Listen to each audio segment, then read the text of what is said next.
Ses bir insanla buluşursa dil olur. Dudaklarınızdan çıkan harfler insanlarla anlam bulur. Bir coğrafyaya lisan olur. Ama bir dil daha var bizim bilmediğimiz. Bir dil daha var bizim duymadığımız. Kimsenin konuşmadığı, hiçbir sesin olmadığı bir dil daha var. Sizin duymadığınız ve duymadığınız için çoğu kez de görmezden geldiğiniz bir dil. İşaret dili sizin için bir işaret olmasa da her anında yeni bir anlam ifade ediyor. Yüzlerdeki mimikler, ellerin ahenkli ritmi, işitme engelliler için bir dil oluyor. Güney Afrika, Yeni Zelanda, Avusturya ve Portekiz gibi ülkelerde resmi dillerin arasında kabul edilen ve anayasaya giren işaret dilinin Türkiye'deki statüsü ise hala tartışılıyor. 2005 yılında devlet ilk kez resmi olarak işaret dilini tanıyarak işitme engelli eğitimi veren okullarda işaret dili öğretilebileceğini açıkladı. Halen Türk Dil Kurumu'nun önderliğinde işaret dilinin sözlüğünün ve kitaplığının oluşturulması çalışmaları yürütülüyor. Başbakanlık Özürlüler İdaresi Başkanlığı'nın en son 2002'de hazırladığı rapora göre Türkiye'deki engellilerin %22'sini işitme engelliler oluşturuyor. Türkiye İşitme Engelliler Milli Federasyonu'nun açıkladığı bilgilere göre ise Türkiye'de işitme engelliler için sadece 60 tane okul var. Bunların 45 tanesi ilköğretim okulu, 15 tanesi ise lise düzeyinde. Bu okullar işitme engellilerin eğitim ihtiyacını karşılasa da sosyal hayata tam katılımları konusunda sıkıntılar yaşanmaya hala devam ediyor. Bu sıkıntıları çözme görevi de fark yaratan isimlere düşüyor.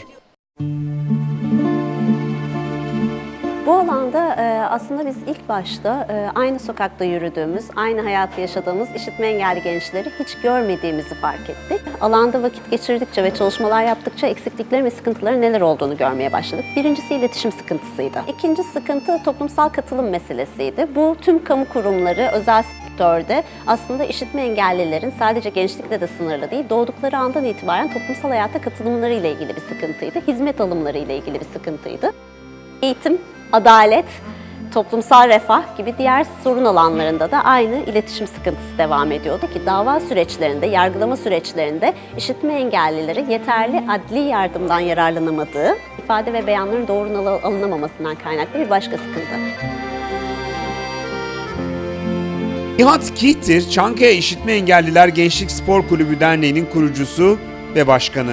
Eskişehir'deki Engelliler Entegre Yüksekokulu'nu işaret dili eğitimi vermediği için yarıda bırakan Kihtir, tüm hayatında işaret dili ve işitme engellileri adamış durumda. Toplumsal Gelişme Hibe Programı 2010 kapsamında desteklenen Katılımda Engel Yok projesi kapsamında eğitimler veriyor Nihat Kihtir. Türkiye'nin farklı bölgelerinden farklı mesleklere sahip 30 gençlik çalışanına 6 hafta gibi bir kısa sürede işaret dilini öğretmeye başarıyor.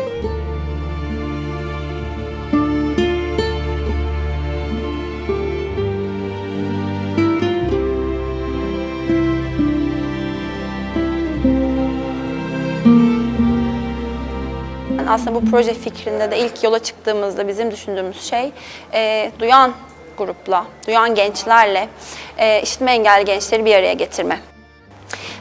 Bu projede işaret dili öğrendi gençlik çalışanları ve işitme engelli gençlere eğitim vermek için işitme engelli kültürünü öğrendiler. Her platformda, her ortamda işitme engelliler de olmalı.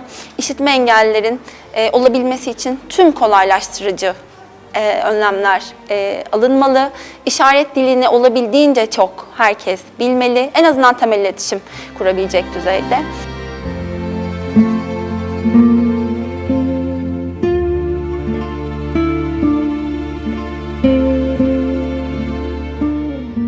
Türkiye Gençlik Federasyonu tarafından yürütülen projenin 13 ilde 400'e yakın işitme engelli gence ulaşması hedefleniyor.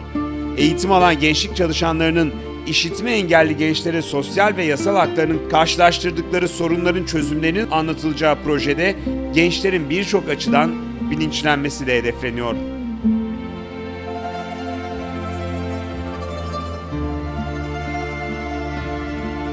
İsmim Neslihan Yılmaz. Sosyal hayatta yaşadığım en büyük sıkıntı, unutamadığım bir şey üniversitede işitme engellinin zorlukları. Konuşan arkadaşlarımdan derslerimdeki sıkıntıyı öğrenmek istediğimde, yani derslerimin nasıl ilerlediğini sorduğumda bana destek çıkmamaları, bu nedenden dolayı okulu yarıda bırakmama sebebiyet verdi. Aynı zamanda okulu bıraktıktan sonra evde oturmak bana göre değil, evde oturarak canının çok sıkıldığını ifade ediyor. Aynı zamanda farklı toplumlar kültürü artıracak, sosyal etkinliğe katılabilecek etkinliklerde bulunmak istediğini söylüyor.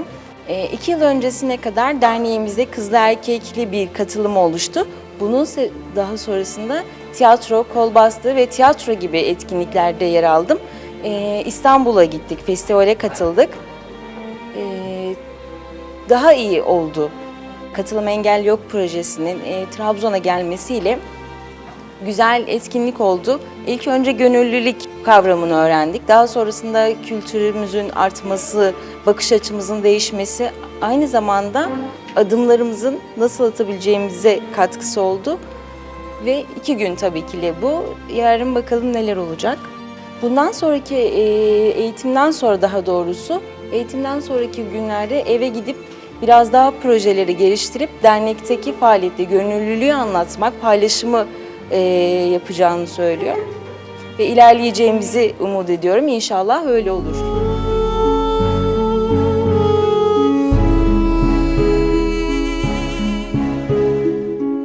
Nihat Kihtir, sessizliğin bir kader olmadığına inandı. İşaret dilinin sadece işitme engelliler için olmadığını düşünüp, işaret dilini herkesle paylaşmak için çalıştı.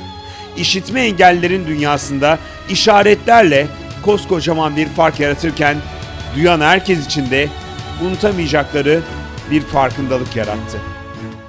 Bize biraz İstiklal Marşı'nı mesela bir söyleyebilir mi? Nasıl söylüyor? Korkmaz sönmez bu şafak.